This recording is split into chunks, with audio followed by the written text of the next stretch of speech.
In case of cross transfer, the income from asset transferred would be included in the income of in the hands of deemed transferor if the transfers are closely connected as a form of single transaction for other transfer ആണ് കേട്ടോ. അപ്പോൾ അത് cross transfer ആണ്. കാരണം cross transfer the income from the asset transferred would be include in the hands of deemed transfer.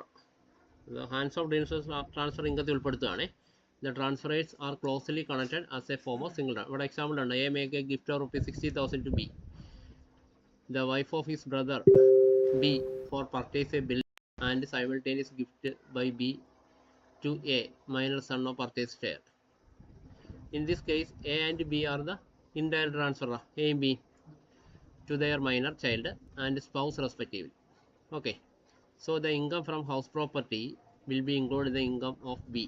ഇവിടെ income from house property ആരിൽ ഉൾപ്പെടുത്താറുണ്ട്? income of B ആണ്. And dividend from shares will be included in the income of A. ഷെയറിൽ നിന്ന് കിട്ടുന്ന income ആർക്കും ഉൾപ്പെടുത്താം? എക്ക് ഉൾപ്പെടുത്താം. It consider that transfers are made in evade tax. ഇത് നമുക്ക് ടാക്സ് ഇവേഡ് ചെയ്യാൻ വേണ്ടി ചെയ്താൽ നമുക്ക് മനസ്സിലാക്കും. And treated as transfers between A and B. ഇത് ട്രാൻസ്ഫറിങ് നടത്തിയിരിക്കുന്ന എയും ബിയും കൂടെ ആണെന്നുള്ള കാര്യമാണ് മനസ്സിലാക്കുന്നത്. ഇനി conversion of self acquired property into the property of Hindu undivided ഫാമിലിയാണ്. സെക്ഷൻ 964(2) ആണ്. Where an individual who is a member of HUF convert his individual property into the property of HUF without adequate consideration, the income from such a property shall be included in the income of the transfer ആണ്.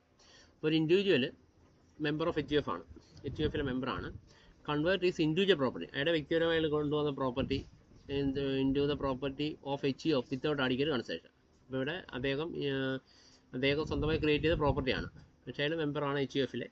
Convert ചെയ്യുന്നു his individual property into the property of HUFിൻ്റെ property convert ചെയ്യാണ്. Without adequate consideration, the income from such property shall be included in the income of the transferor. അപ്പോൾ അത് income of transfer ആണ് ഉൾപ്പെടുത്തേണ്ടത്.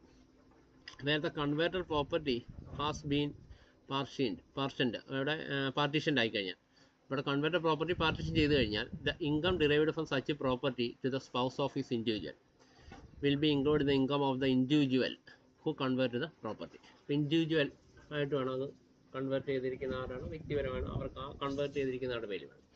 Where the income from converted property is include in the income of the individual. ഇവിടെ converted property നമുക്ക് എന്ത് ചെയ്യാം, include ചെയ്യാം income of the individual. It should be excluded from the income of the HUF or spouse. അത് ഏത് exclude ചെയ്യണം? HUF or സ്പൗസിൽ നിന്ന് exclude ചെയ്യണം. അടുത്ത ഇൻകം ഇൻക്ലൂഡ് ലോസ് ആണ്. Income would include loss according to the income clubbed in a loss. ഇപ്പോൾ income would include loss ആണ്. ഇപ്പോൾ ഇൻകം നമ്മൾ ഉൾപ്പെടുത്തിയിട്ട് ലോസിൽ പോകും. According the income clubbed in is a loss, such loss will also be considered while computing the total income of the individual. ഈ ലോസുകൾ നമ്മൾ ടോട്ടൽ ഇൻകം കണ്ടുപിടിക്കുമ്പോൾ കൺസിഡർ ചെയ്യണം. This applies both section 64(1) and 64(2) ഇത് അപ്ലൈ ചെയ്യുന്നത്.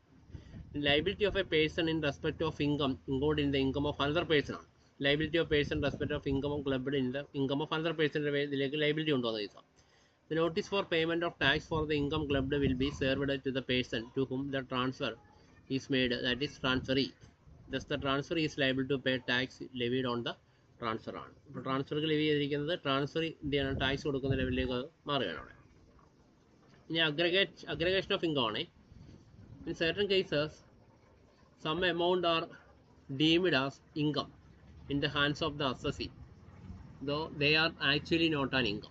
മനസ്സിലാവുന്നുണ്ടോ? certain cases some amount deemed as income of the hands of his assessee, പക്ഷേ അത് എന്താണ്? Actually not an income.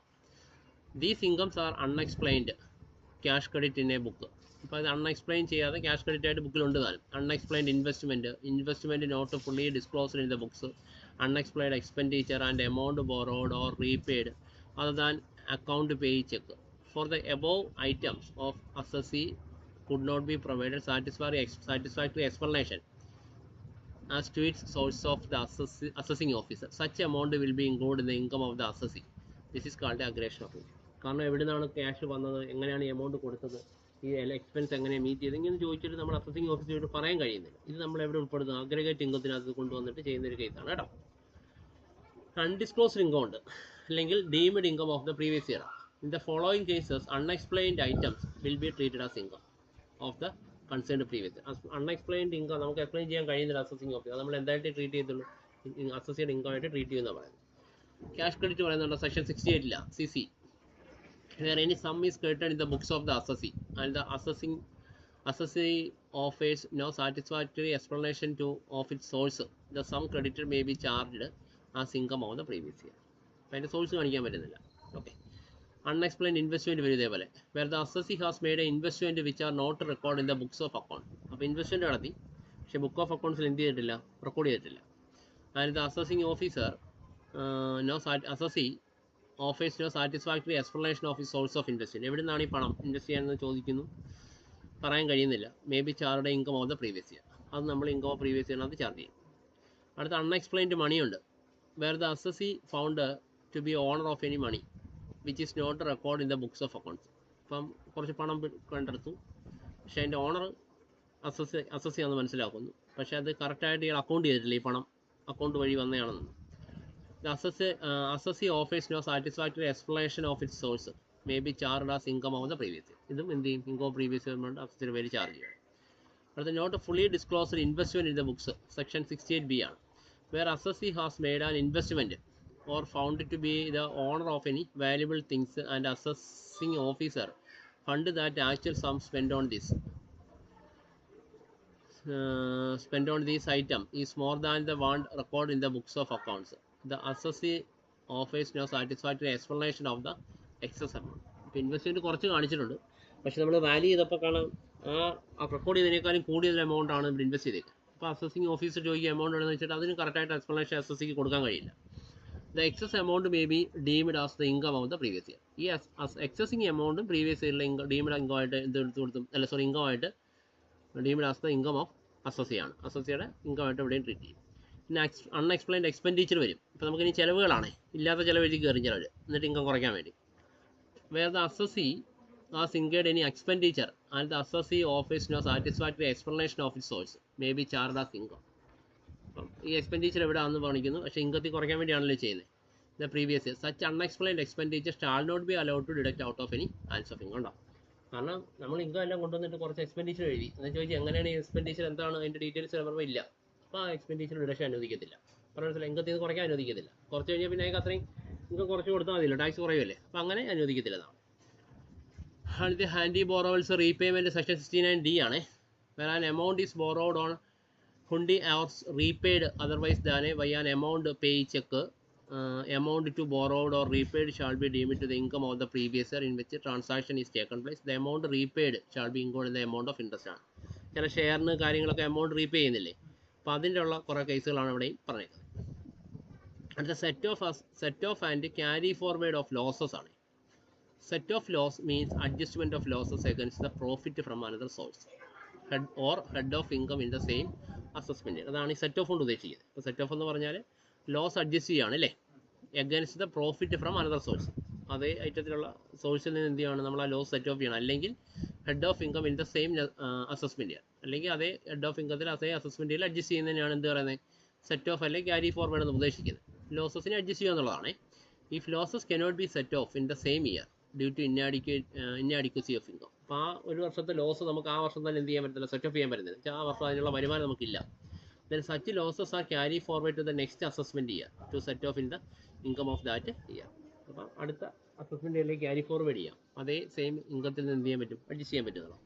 The following are the rules of set of losses. താഴെ പറയുന്ന റൂൾസാണ് ഈ loss set of ചെയ്യാനുള്ളതെന്ന് പറയുന്നത്. ഒന്ന് intra source adjustment or intra head ആണ്, സെക്ഷൻ 70 ആണ്. Intra source means different source under the same head of income. മനസ്സിലായോ? Intra source എന്ന് പറഞ്ഞാൽ ഡിഫറെൻറ്റ് സോഴ്സാണ് under the same head of income. ഒരേ ഹെഡ് ഓഫ് ഇൻകത്തിൽ ഡിഫറെൻറ്റ് സോഴ്സ് ആണ്. Thus intra source adjustment the losses in one source shall be set off against income from another source ആണ് under the same head. അപ്പോൾ നമ്മൾ ശ്രദ്ധിക്കേണ്ടത് ഇൻട്രസോഴ്സ് adjustment എന്ന് പറയുന്നത് losses of one source, ഒരു സോഴ്സിലെ loss shall be set off against income from another സോഴ്സാണ്.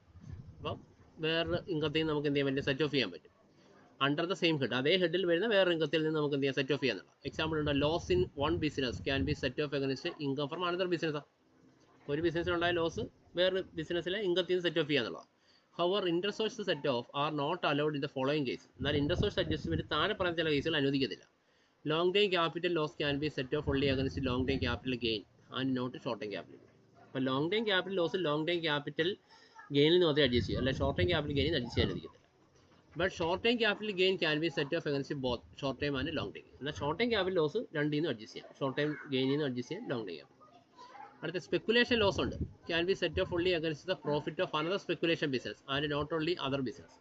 Speculation business അതേ സ്പെക്കുലേഷൻ ബിസിനസ്സിൽ നിന്ന് കിട്ടിയ ഇൻകത്തിൽ നിന്ന് സെറ്റ് ഓഫ് ചെയ്യാൻ പറ്റും, വേറെ ഇൻകത്തിൽ നിന്ന് പറ്റത്തില്ല.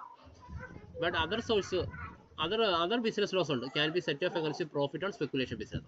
ഓക്കെ, മറ്റ് ബിസിനസ് ലോസുകൾ നമുക്ക് എന്ത് ചെയ്യാൻ പറ്റും? സ്പെക്കുലേഷൻ ബിസിനസ്സിൽ കിട്ടുന്ന അംഗത്തിൽ നമുക്ക് സെറ്റ് ഓഫ് ചെയ്യാം. Loss from activity of owning and maintaining race course, നമ്മൾ കുതിരപ്പന്തയൊക്കെ നടത്തുന്നവരൊക്കെ ഉണ്ടാവും. Can be set off only against income from activity owning and maintaining race course. അപ്പോൾ ലോസ് ഉണ്ടായാൽ അതേ ഇൻകം ഈ റേസ് കോഴ്സിൽ നിന്ന് കിട്ടിയെങ്കിൽ സെറ്റ് ഓഫ് ചെയ്യാൻ പറ്റും. Lottery, crossword puzzle, gambling, card game, betting cannot be set off against such income. അതും ഇതേപോലെ മറ്റ് ഇൻകത്തിൽ നിന്ന് ഉൾപ്പെടുത്തില്ല. Further no loss under any head can be set off against such income. അടുത്ത ലോസ് ഫ്രം സ്പെസിഫൈഡ് ബിസിനസ് ഉണ്ട്. Section 35 AD പ്രകാരം cannot be set off against income from other business. അതും ഇതേപോലെ തന്നെ കനോട്ട് ബി സെറ്റ് ഓഫ് ആണ്. Income from other business അനുവദിക്കത്തില്ല. The loss can be set off only against income from other specified business ഉണ്ട്. ആ specified ബിസിനസ്സിനെ ഈ specified loss എന്ത് ചെയ്യാൻ പറ്റത്തുള്ളൂ? അഡ്ജസ്റ്റ് ചെയ്യാൻ പറ്റുകയുള്ളൂ. നോട്ട് ചെയ്തേക്കുന്നുണ്ടോ? Loss from an exempt source cannot be set off against taxable income. ഇപ്പോൾ ലോസ് നമുക്ക് ഒരു എക്സംപ്റ്റ് സോഴ്സ് ഉണ്ടല്ലോ, അത് അതുപോലെ തന്നെ എന്ത് ചെയ്യാൻ പറ്റത്തില്ല? ടാക്സിബിൾ ഇൻകത്തിൽ നിന്ന് സെറ്റ് ഓഫ് ചെയ്യാൻ പറ്റില്ല. എക്സാമ്പിൾ ഉണ്ടോ? A long time capital loss on sale of shares cannot be adjusted against long time capital gain on sale of building. Long time capital വരുന്ന ബിൽഡിംഗിൽ നിന്ന് പറ്റത്തില്ല, ഷെയറിൻ്റെ ലോസ് ഉണ്ടായത്. അതാണ് ഇവിടെ എക്സംപ്ഷൻ ലോസ് എന്നുകൊണ്ട് ഉദ്ദേശിക്കുന്നത്, എക്സംപ്റ്റ് സോഴ്സ് എന്ന് ഉദ്ദേശിക്കുന്നത് കേട്ടോ. ഇനി ഇൻ്റർഹെഡ് അഡ്ജസ്റ്റ്മെൻ്റ് ആണ് സെക്ഷൻ 71.